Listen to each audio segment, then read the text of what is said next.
And we begin this hour in KwaZulu-Natal. Emergency services personnel currently at the scene of a head-on collision between a truck and a school bus carrying children near Mandeni on KZN's north coast. There's been confirmation of multiple fatalities, with one person critically injured. The N2 has been closed off in both directions between bridges 18 and 19 on the north coast. SABC News reporter Jade Paulse is part of our team at the scene for us, and she joins us now live. And Jade, it's difficult imagery to take in, given just how devastating it looks this accident was. Well, a very good morning to Yanda and to the viewers. Yes, incredibly sad story coming out of KZN this morning. What we do know is the accident occurred at 4 o'clock this morning. The occupants of this Avanza just behind me, 7 scholars and 1 adult. We have information from the police that say that the Avanza collided with a truck just up the road from where I am standing now. Relatives of those children have started coming to Mandeni to try and make sense of this all, Ayanda, and see if they are the ones who actually lost their loved ones. We've seen several of the relatives in and around the village here heading this way. We've spoken to a few this morning as well. But just to talk to us more, I am joined by one of the relatives who lost her entire family in this Avanza. Thank you so much for joining us, Ma'am Nonhlanhla Dlamini. First and foremost, I'm so sorry for your loss. My sincere condolences. I just wanted to ask you, when did you hear about this accident this morning, Mama?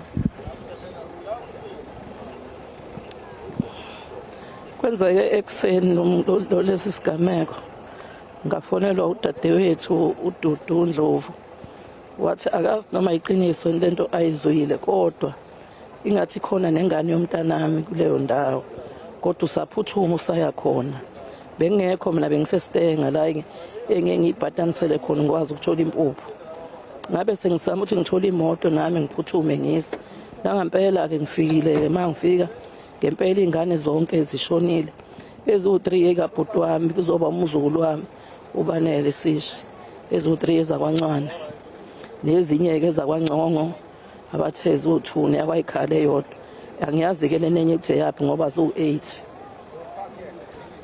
lokho kuphela ukuthi beyiphuma phi kodwa khona zingane zesikole ezifundako ziyafunda iyodwa ingane engafundi kulezi ingane engizazikho kodwa zonke lezi nje ezinye ezungaki ezu4 ngiyazathi ukuthi ziyafunda ifunda esikhuthele eyodwa yomntanami ifunda emathubesizwe.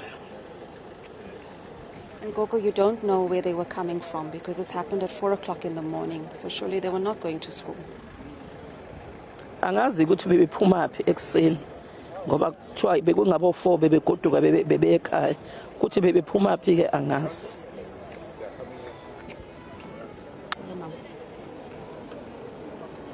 Well, there's Nonhlanhla Dlamini, one of the relatives who lost her entire family here. She was just saying who she lost and also just explaining to us when she heard the news. Ayanda, I can see that the MEC of Transport, Siboniso Duma, has just arrived now at the scene. He had a prior engagement this morning with the Minister of Transport, and we'll try and see if we can't get a word from the MEC. We do know that he has been relatively busy on the ground. It is Transport Month, and he has been very vocal about trying to make KZN freeways, highways, especially the N2 and N3, where we've seen several accidents occurring that involve trucks on this particular stretch. So I'll try and see if we can't doorstop the MEC and try and get a word. And two, we do know that he did release a statement this morning sending his condolences to the family members of those 7 scholars who lost their lives.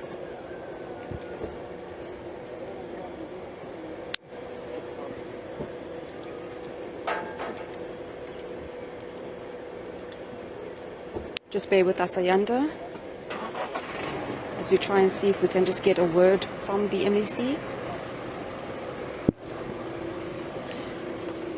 All right, Jade, I know this is a developing story, so we'll stay with your visuals.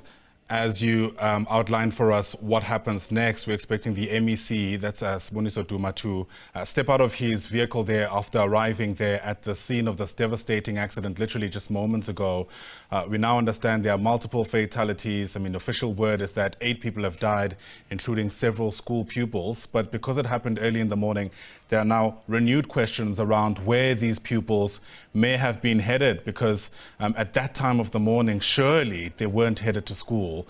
We've already spoken to some of the relatives of those who've died, and I imagine some of them now are scouring through what you're seeing on your screen there, trying to hold on to what might be left of the carnage.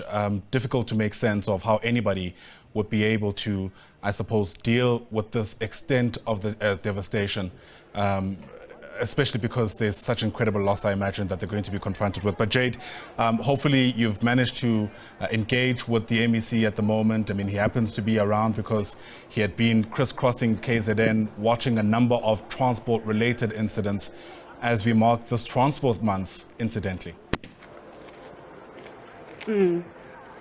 Yeah, that's true. I'm just bringing you live visuals on your screen, Ayanda, of the actual truck that veered into the Avanza that killed those 8 occupants. As you can see now, some of the community members are taking advantage of the situation. We've seen them looting from this particular truck and trying to get whatever they can find. It seems to be a groceries that they are collecting. But yes, I'm just going to ask my colleague Spoo Tembe just behind the camera if he could just walk with me so we can go back to where we are seeing the MEC has made his way out of his vehicle and try and see from him if we can get a word or two. As I have been saying, Ayanda, he's been relatively busy on the ground trying to make KZN roads a safer place. He's been very vocal about this, and on this particular stretch, the N2 and N3, we've seen a lot of accidents occurring. As he is engaged with authorities, but we'll see if we can't squeeze a word or two with him.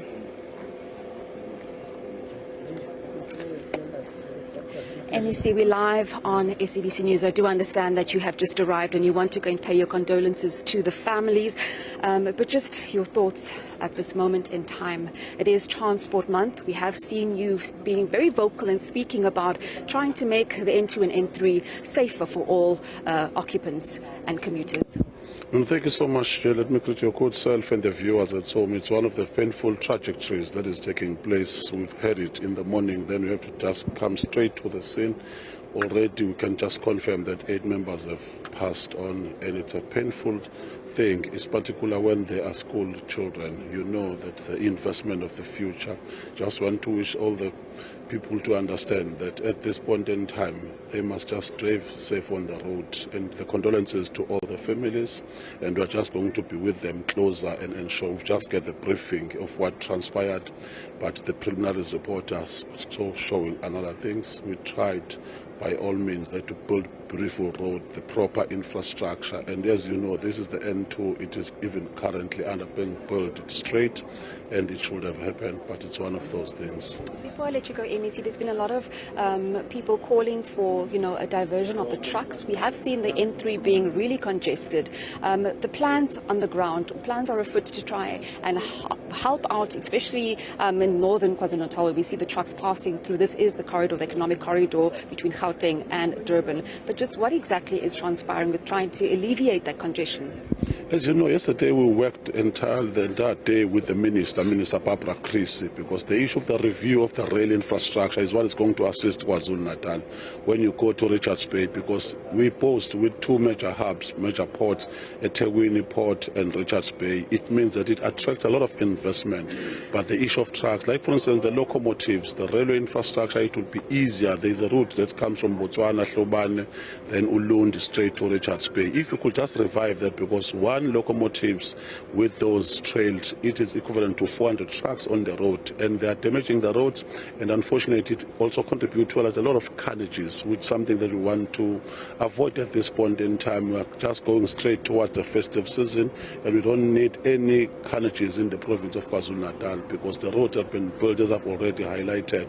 We just have to ensure that we adhere to all the rules on the roads, and we want to stop all these processes. Thank you, MEC. I'll allow you to proceed to the family members. Well, Ayanda, the MEC of Transport in the province, Mandeni Accident, just talking to us about what exactly is going to be transpiring. We do know that trucks have been a highly contested issue here. We've seen several accidents, as the MEC has said, especially on the N2, N3, Richards Bay. We've seen a lot of truck congestion. I just want Spoo just to walk with us as we see the MEC is going to make his way to family members to pay his respects. And Ayanda will be bringing you live footage throughout the course of the day as the story unfolds.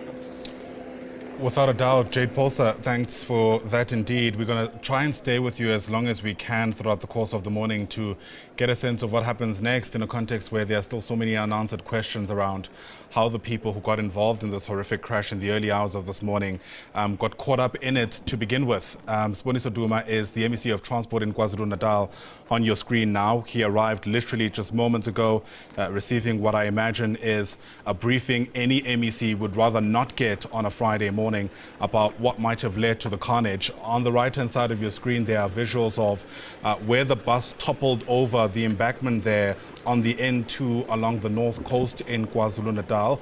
We showed you earlier, it seems community members now descending on that truck and trying to take whatever they can. What you're seeing now is what's left of this bus that was carrying the pupils who we understand are involved in the fatalities. And my goodness, you can see the absolute carnage that has befallen those who are inside that car. It's a truck, I am told, actually, that was carrying those pupils. Difficult to make out, of course, what kind of vehicle it was, given what's left of it. At this point, we're not quite sure if there had been any other survivor in this particular incident, but I imagine they're going to be crucial for investigations as we piece together what might have taken place. These are live visuals, the latest imaging, if you like, of that very same truck that you saw earlier on the right-hand side of your screen. And as you can see there, it's completely obliterated on the one side. Difficult to see how any human life would be able to survive given what is left of this particular vehicle. Mandeni Accident, beg your pardon. Now, I suppose taking in the visuals himself as the MEC, we are told the Transport Minister is also set to make her way there. Baba Creasy, of course, is in KwaZulu-Natal at the moment because she had been inspecting a number of projects, as it were, that are meant to alleviate traffic on some of the busiest routes in KwaZulu-Natal. And I suppose, incidentally, something like this takes place while she's within the vicinity. And it's, I suppose, off the back of that she'll be there at the scene.